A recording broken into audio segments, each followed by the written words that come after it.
A person's greatness is determined by their thoughts, a timeless truth proven repeatedly by the lives of successful individuals like Elon Musk, Steve Jobs, and Jeff Bezos. Napoleon Hill, in his famous book Think and Grow Rich, said, "What you think about, you become." But if that is true, why do so many people struggle to succeed? Why do they fail to reach the heights they are capable of? Is it because they do not think about their future? Or because they fail to see the potential lying dormant within themselves? Today's story will answer these questions and teach a powerful lesson about perspective, value, and the mindset required to transform a life. Along the way, you will also pick up some useful insights and vocabulary that can strengthen your understanding of success. Once, in a busy railway station in a bustling city, there lived a beggar. Every day, he survived by asking passengers for alms, moving from one waiting area to another, stretching out his hand as trains arrived and departed. His life was simple and repetitive. Wake up, find a busy platform, ask for coins, and go to sleep with whatever he collected. He had no home to speak of, no family to rely on, and little hope for change. Yet he had grown accustomed to this way of life and believed, like many before him, that he had little control over the circumstances he was born into. One day, as the beggar moved along the platform, he noticed a man stepping down from a luxury car onto the railway station. This man was dressed in a sharp, expensive suit, his posture confident, his shoes polished to a shine, and his briefcase carried with purpose. The beggar's eyes followed him closely, assuming that wealth and abundance emanated from him naturally. This man must be truly rich, he thought. If I approach him, he will surely give me a generous amount. Perhaps today I will finally have enough to eat well. With this hope in mind, the beggar stretched out his hand, ready to ask for alms. But instead of immediately handing him money, the businessman paused and looked directly at the beggar. His gaze was firm, but not unkind. Then he asked a question that would forever change the beggar's life. Do you always just take from others? Have you ever given anything to anyone? The beggar froze. He had never heard such a question before. Most people ignored him, scolded him, or gave him coins without a word. This question pierced through his routine assumptions. Confused, he replied, "Sir, I am just a beggar. I survive by asking for alms. I have nothing to give to anyone." The businessman smiled slightly and said, "If you believe you have nothing to give, then you also have no right to ask for anything. I am a businessman.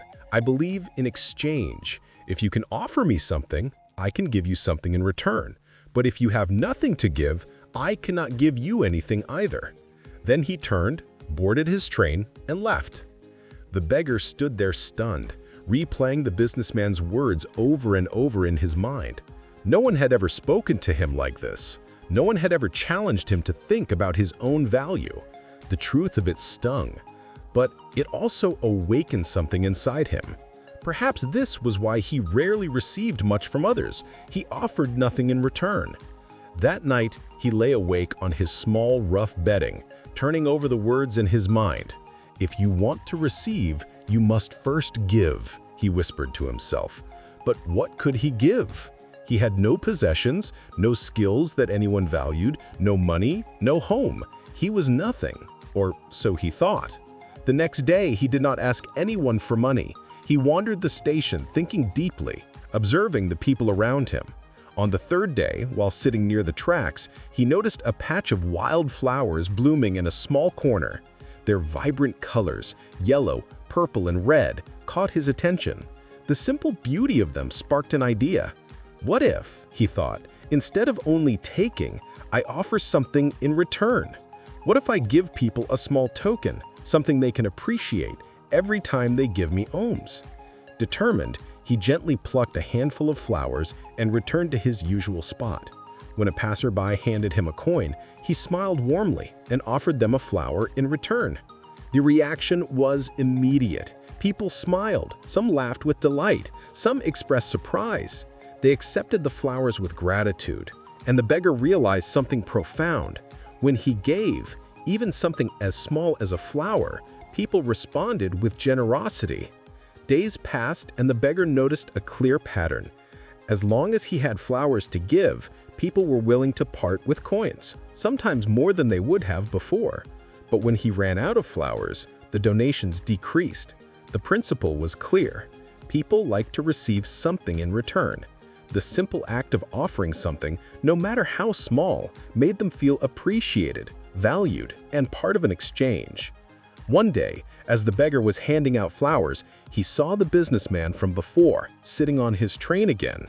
Excited, the beggar rushed over and said, "Sir, today I have something to give you. If you give me money, I will give you a flower in return." The businessman smiled, handed him a few coins, and accepted a handful of flowers. "You have truly understood the value of exchange. Today, you are no longer just a beggar. You have become a businessman."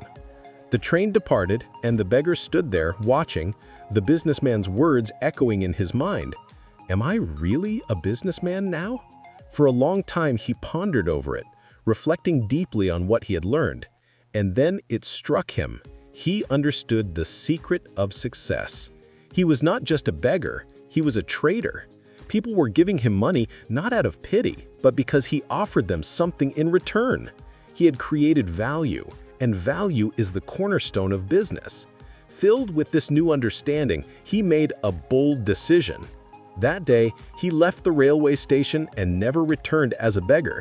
Instead, he began to focus on his small flower trade, gradually turning it into a business. Over the following months, he honed his skills, learned how to approach people, and understood the subtle art of giving and receiving. 6 months later, at the same railway station, two well-dressed men met and shook hands. One looked at the other with a curious expression. "Do I know you?" he asked. The other smiled. "Yes, we have met twice before, right here on this very platform." The first man frowned, trying to remember. Then his eyes widened with realization. "Wait, you're the beggar, the one I refused to give money to and later bought flowers from." The former beggar laughed. "Yes, that was me. But today, I am no longer a beggar. I run a successful flower business and am traveling to expand it." The businessman was astonished. "That's incredible! What changed?" The flower seller smiled. "You taught me one of life's greatest truths. We only receive when we give." That day, I realized I was never really a beggar. I was a businessman all along. I just had to see myself that way. The two men shook hands again, this time as equals, and boarded their respective trains, heading towards new futures. The story of the beggar-turned-businessman spread, and it became a lesson for everyone who witnessed it. Life is shaped by how we see ourselves. If you believe you are small, you will remain small.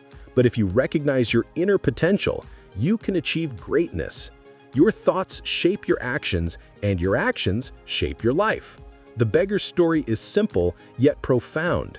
It shows that success is not about luck or circumstances, but about perspective, mindset, and the willingness to offer value before expecting to receive it. It demonstrates the power of self-belief, the importance of giving, and the transformative effect of seeing opportunities where others see obstacles. From that day forward, the man who was once a beggar continued to build his flower business, not merely for profit, but as a reflection of the principle he had learned: giving creates abundance. He treated every customer with respect, offered every flower with sincerity, and understood that every small act of value had the potential to transform a life, his and others. Years later, he became a respected businessman, known for his integrity, generosity, and wisdom. He never forgot the lesson taught by a simple question at a railway station: to receive, you must first give. The realization that he was always capable of being more than he appeared to be allowed him to achieve heights he had never imagined while still living as a beggar. Ultimately, the story teaches us a timeless truth: our thoughts determine our reality.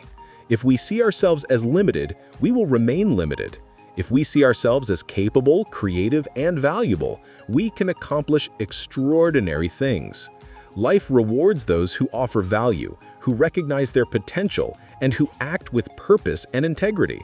So, if you ever feel small, powerless, or unworthy, remember the beggar who became a businessman. In this story, we learned that greatness starts in the mind, grows through giving, and flourishes when we recognize our own potential. Change your thoughts, take action, and your future will follow. If this story inspired you, don't forget to subscribe, Wisdom Life, and also like, comment, and share the video to unlock more life-changing lessons.